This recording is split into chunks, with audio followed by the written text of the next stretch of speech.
The top business stories live from the Sky newsroom. Royal Mail is given the green light by Ofcom to scrap second-class deliveries on Saturdays in a bid to cut costs. Will the UK and Europe react to Trump's latest tariff announcements? And how a new Google AI tool could make your Morrisons supermarket run just that bit more efficient.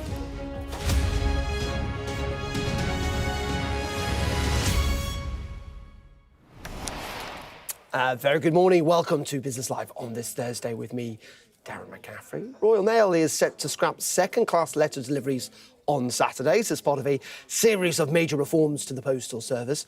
It's one of a number of proposals put forward by the communications regulator, Ofcom. The recommendations also suggest that from the 28th of July, Royal Mail will be allowed to deliver second-class letters on alternate days. Fewer first-class mail will be delivered the next day, and there'll be a lower target for second-class mail deliveries to arrive within 3 working days. Well, Tom McInnes is Director of Policy at Citizens Advice and joins us this morning. Tom, good morning to you. Your reaction to this? Well, we think this is a missed opportunity from Ofcom to raise the standards of a really essential service in this country. So Royal Mail have been failing to hit their targets for a couple of years now, and Ofcom's response is to lower those targets so that people paying for the post get a worse service than what they used to have. Whereas really what we need is properly enforced targets so that people who are paying for the mail, which is still an essential service for millions of people up and down the country, get a reliable service off the end of it. And we don't think that that's what Ofcom have done today. But in saying that, Tom, you would then at least accept that, yes, they have to meet the targets, but the targets themselves should be relaxed, given the fact that fewer people are obviously sending mail than before, and it's not quite as profitable as it once was. So we're not blind to that. Like, we understand the changes in technology and the changes in people's behaviour means that the letter volumes are way down on what they used to be. We understand that. But the problem here is that costs have risen for people using the Royal Mail. So if you take, for instance, a first-class stamp, it's more than doubled in price since 2020, way ahead of inflation. And if you look at the second-class service, the way they've changed the targets today is that service is going to be less reliable, and we feel it's going to be pushing people towards the first-class service in order to get the kind of reliability that they would have taken for granted a few years ago. But Tom, I take your point that it's an essential service, but for very, very rarely now it's a service that needs to happen immediately, i.e. the next day or the day after that. I mean, most people, when they send letters, if it arrives within the next week, surely that's fine. I mean, if you want to get someone in touch with someone immediately, you would never send them a letter. Well, the NHS still sends out appointments through the post. The DWP still sends out benefit letters through the post as well. And as well as sort of immediacy, there is a thing around reliability. And what's happened here is that these targets have been relaxed so that the service is less reliable than it used to be, or the expectation is that it's less reliable than it used to be. So Ofcom had an opportunity today to make this essential service with a monopoly provider of a standard that people would expect and accept. And we think they've missed that opportunity. OK, Tom, appreciate your time this morning.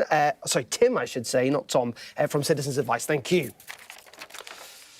Now, the US President, Donald Trump, continues to use the threat of tariffs on goods imported into the United States in the hope of securing new trade deals. The window for negotiations has been extended to the 1st of August, giving the EU and the UK more time to try and get something through. But let's speak to George Lagarius, who joins us. As always, good morning to you, George.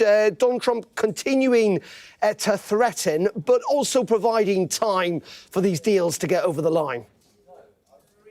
Yeah, so a rule of negotiation is that negotiation deadlines are not really real deadlines. Nothing spectacular happens if you cross it. That's why we keep moving the goalposts all the time. This is true from business negotiations to more serious negotiations. And there is actually a whole lot of literature around it. So I suggest that, market participants don't take these deadlines as something that's set in stone. Okay, it doesn't necessarily mean something significant will happen on the day after. It may well not do. And the interesting thing about this, George, is we're not really talking about comprehensive trade agreements here, are we? I mean, they take sometimes years to negotiate and years often to implement. We're kind of talking about loose frameworks. Is that fair? I would even argue we're talking about business deals that then we proceed to call trade deals. Okay. So you're absolutely right. This is a very astute point. And a real trade deal takes 3 or 4 years on average to complete. So we're not talking about that. We're talking about giving the White House something to keep the tariff at a minimum for now. Wouldn't Donald Trump argue, though, this is working, if you like, in the sense that actually it is these tariffs starting to raise tens of billions of dollars for the US exchequer? And actually it's not had the kind of profound impact on trade, thus far at least, and we'll see how things go, that some had feared. Look, it's early days to consider the economic impact, because remember, everybody built very high inventories ahead of tariffs. So it could take until September, October until those inventories are depleted. And then it could take another couple of months before you're threatened with higher inflation. Okay, but I think it is the much higher likelihood is that tariffs will bite. And just with the European Union, you're obviously in Athens at the moment. You know, what does Donald Trump want to get from the EU, the world's largest trading body, and what does the EU want to get from Donald Trump? The first part of the question, I'm not sure it's entirely answerable because it may change on the day. The second part, the EU would like as favorable trade terms as possible. And as minimal disruption as possible, because the EU is not necessarily an organization that has been built to withstand a lot of volatility. OK, it is fascinating stuff, George, and it is an issue you and I will be returning to in the weeks and months ahead. As always, George Lagaris, thank you very much indeed. Now, if you find it difficult to find something in a supermarket recently, you'll be pleased to hear that Morrisons are trying to fix that very problem, and they've teamed up with Google Cloud to roll out an AI-powered tool, which essentially should make it easier to find a product in a store rather than having to walk down all the aisles trying to find it. Well, a little earlier, I spoke to Maureen from Google and Peter from Morrisons, and I began by asking them essentially how this tool would work and about the company's partnership. We're announcing today our in-store, the work that Google Cloud and Morrisons have done together in terms of developing in their in-store app a product finder. We've all had the experience, or when we've been in the supermarket and we can't quite find whether it's a toilet roll, the box of Kleenex, etc. And the new product finder in-store in the app allows customers to be able to have a much better experience in finding what they're wanting at the supermarket. And Peter, you know, we have all been in those situations. I certainly have. In saying that, it was going to save shoppers maybe a couple of seconds, maybe half a minute at most. I mean, is it a big issue genuinely for Morrisons customers? Absolutely. I mean, the reason we've done this is because our customers were telling us that they found some products hard to find. And it's really important with the work that we do is to listen to those customers and make sure that we're helping and responding to their needs. Now, if you're going into a shop to look for broccoli or maybe one of our freshly made pizzas, it's fairly obvious where they are if you're familiar with the shop. But if you're looking for something like tahini, which is used very frequently in Mediterranean cooking, that's a product that you need to find specifically.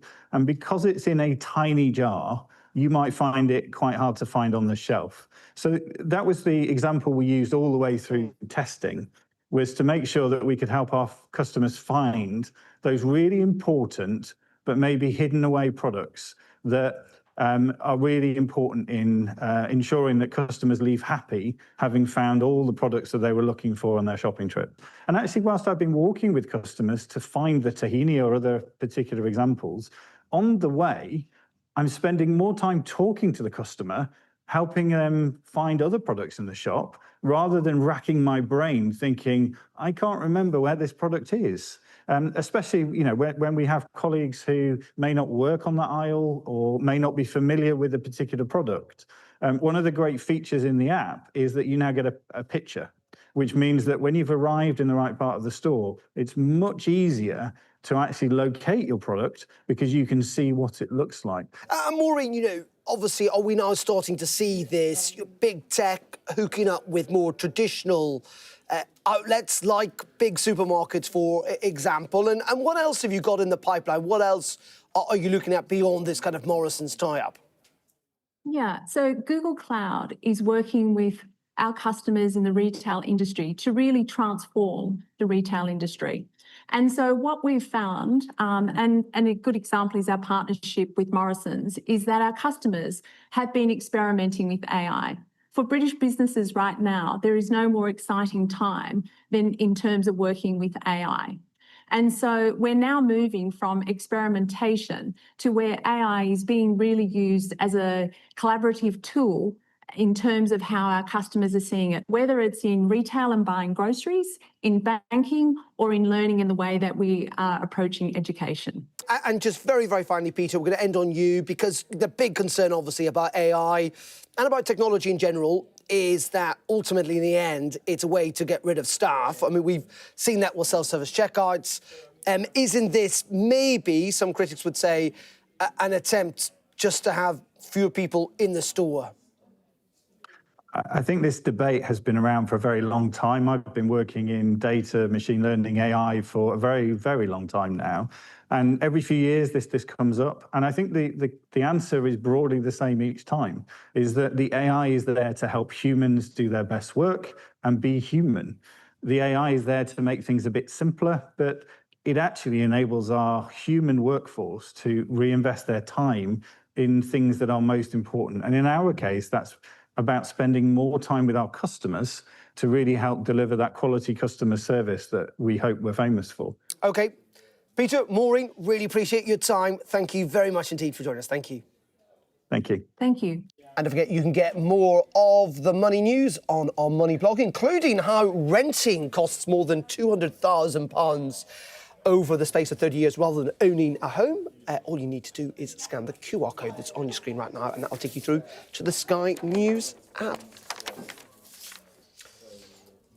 Now, American tech company Nvidia became the first publicly traded company to hit the $4 trillion market value yesterday, with the stock rising 2.76% after the opening bell. And Sky's Wilfred Frost has spoken to British investor Jeremy Grantham about how the company, who commented on the future of some of the big American tech firms and their stocks. Let's have a listen in to what they...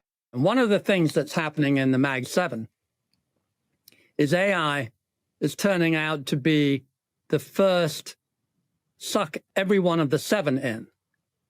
We have watched over the last years on things like the cloud where 1 or 2 or 3 go in. But now all 7 realize that AI is the game. And that means competition. Well, I'm delighted to say Wilf is on the programme this morning. Very good morning to you. This is a new podcast you've got out, but it's a reminder, isn't it, that the rise of Nvidia continues. Absolutely. Thank you for having me on the show, Darren. And it is indeed Jeremy Grantham, obviously a great historian of stock market bubbles, but also an expert. He has correctly predicted 3 of the great stock market bubbles of the last few decades in Japan in the 80s, the dot-com bubble at the turn of the century, and the housing market bubble in 2008. And what we just showed there was why he thinks we might be about to turn in terms of the tide for Nvidia and the Magnificent 7. But it didn't quite capture the scale of that turn that he thinks to come. I asked him whether he thought it was possible that Nvidia could fall, like Amazon did, one of the winners, of course, during the dot-com bubble bursting, down 90%. And he said he thought it was highly probable that Nvidia would do that. So an incredibly bearish outlook from Jeremy Grantham, recorded yesterday, the day Nvidia hit that huge milestone of $4 trillion in market cap. Now, what does that mean for the broader stock market if he's that bearish on those Magnificent Seven tech stocks. I also asked him if he had the same prediction that he had back in 2000, that the S&P 500 would be underwater in a decade's time. This was his answer. Let's put it this way. I think it's quite likely. It's not, of course, certain. Weird and wonderful things happen. But in terms of a historian, I put a lot of weight on 1929. I think it's a wonderful example. Japan, of course, the mother of all of them. It would be highly unlikely for this one to not be similar. As I said, he has a great track record, Darren, in terms of predicting stock market bubbles. He acknowledges that he can never call the timing. And in the Master Investor podcast with Wilfred Frost, this week's episode, which has just gone live, he then goes into his more typical investment advice for listeners on portfolio construction. And despite being very bearish on those big cap US tech stocks, he's actually strangely constructive on UK and European stocks, and says that they should make up a big part of your portfolio currently, but also, because of his overall bearishness, on cash. And just with what we've got, you're someone who's very familiar, clearly, with things here in London, but also in New York too. And we know the British government are making this concerted effort, aren't they, to try and make more of us kind of retail stock investors. What's your sense of the kind of almost the culture in this country that we seem a little averse to that? We're a bit more conservative than the Americans when it comes to investing in the stock market. Well, we certainly are, Darren. There's no doubt about that. And it's interesting to see, of course, the Labour government being so pro-business and pro-investment. And we're waiting, of course, to see exactly what changes to the ISA rules might or might not materialise from the Chancellor. Look, America has a different culture when it comes to investing. And one of the great benefits of that in the last 20, 30 years has been the S&P 500's outperformance. They tend to buy domestic and they tend to have greater exposure to stocks, often trading their 401ks, equivalents to our pensions themselves. That's been fantastic for this century. The performance has been very strong. Of course, if you listen to Jeremy Grantham, you might want to change that portfolio allocation as things stand. But it's something, Darren, that we try and really capture in this podcast and bring some of the great American investment voices and business leaders to a British audience. Jeremy Grantham, originally a Brit, of course, but has been based in Boston since the 1970s, where he built GMO, the company he founded back in the early 70s, to a Goliath of the investment universe, managing over $150 billion in assets at its peak. And the full episode is available now on the Master Investor podcast, wherever you get your podcasts. Oh, I knew you were going to get it in there. I was tempted to do it for you, but you did your own PR incredibly well. Wilf, always a pleasure. Thank you very much indeed. Thank you. There you go. Come on more often. Right, that's it for Business Live for the moment. We'll take a break. Up next, we're actually going to be looking at how the markets are doing. The FTSE up more than 1%. We'll have all the details in just a couple of minutes. Stay tuned.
I'm Stephen Murphy, and I'm Sky's Ireland correspondent based here in Dublin. The waters of Ireland and Britain should be home to great white sharks. If there are great white sharks in this area, there's no reason they wouldn't come here to feed. It's basically a buffet on a beach. This could be not only a record-breaking storm, but potentially the most dangerous storm ever to hit Ireland.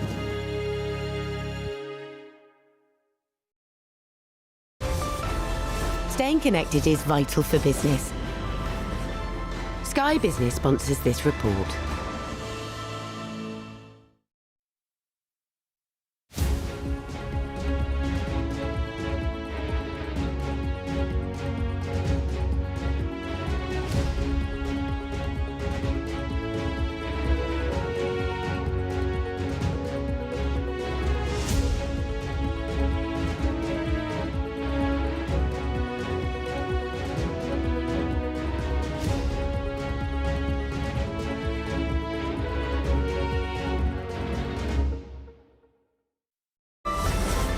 Sky Business sponsors this report. Very welcome back to Business Live. Let's get more on those markets now. Delighted to say we're joined by Rachel Winter, partner at Killick and Co. Rachel, good morning to you. I'm going to start with the house builder, the Vistry Group, which actually is not doing too bad because we know that lots of house builders have been under pressure recently. They have. So Vistry is quite an unusual house builder because it does a lot in conjunction with housing associations and the public sector to build affordable homes. So it is slightly unusual. It did have a very difficult year last year. It had two major profit warnings relating to £165 million of cost overruns. So clearly that really damaged the share price. So I think this morning we had a trading update from the company and it was very reassuring to see there was no further bad news there. So that in itself, I think, is good news. We haven't seen much movement yet in the share price. I think investors will need a bit more time before their confidence returns in this company. But the company has said that it will benefit from this £39 billion affordable homes programme that the government announced in its June spending review. So I think that could be good news for the company going forward. Rachel, looking at recruiters, if we can, Page Group suffering a fall in profit. Is this an early warning sign, if you like, about the health of UK employment? It could be potentially. So I quite like to look at recruiters because they can be a good barometer for the state of the wider economy. Page Group is global, but the UK is its biggest single market. And it did say in results this morning that profit for the UK in the first half was down about 13%. So quite negative numbers there. I do think some of that will be related to the measures in the autumn budget that made it more expensive for UK companies to have employees. So, for example, the rise in employers' national insurance contributions and the higher minimum wage. As I said, it is a global company, and I think one bright point for the company was the US. So the company did manage to achieve growth in the US over the first half of this year, and that does tally with some of the other good labour market data we have seen coming out of the US. Yeah, indeed, the US employment figures managing to be pretty resilient, though I think as someone pointed out to me last week, actually a lot of those people being hired are actually being rehired by the federal states, having been sacked earlier on this year, with obviously agencies realising they need more people than they got rid of. Let's come back here, though, and talk about Trent Water. We talk a lot about Thames Water, but there are lots and lots of different private water companies, aren't there, in the UK? And they've issued a trading update, haven't they?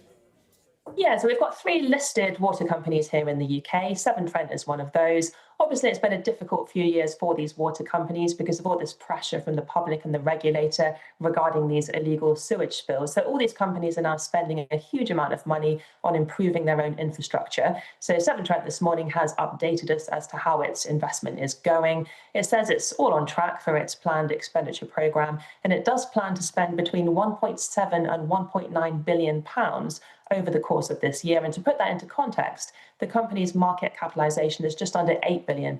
So it's spending nearly a quarter of its own worth on improving its own network. And Rachel, if you can, in 30 seconds, talk me through this Fear and Greed Index. The CNN Fear and Greed Index is a measure of how investors are feeling at the moment in terms of sentiment. It's currently showing investors are in a state of extreme greed, which does suggest they are feeling very confident at the moment. Rachel, always a pleasure. Thank you very much indeed. Rachel Winter there from Killick & Co. Thank you for joining us here on Sky News. OK, well, that is it from me for the moment on Business Live. We're back, of course, at 4:30 this afternoon, where I've got an interview with the Premier League, looking at how technology is going to change the game in the years ahead. Up next, though, it's the rest of the news, including the latest on that summit between Emmanuel Macron and Keir Starmer. We've got a speech from Kelly Badenoch on the day that Jake Berry announced he was moving to Reform UK. And there is also some breaking news on regards to Marks and Spencer. So stay tuned for that from midday, and I'll be back at 4:30 this afternoon. Have a good afternoon. See you a bit later. Bye-bye.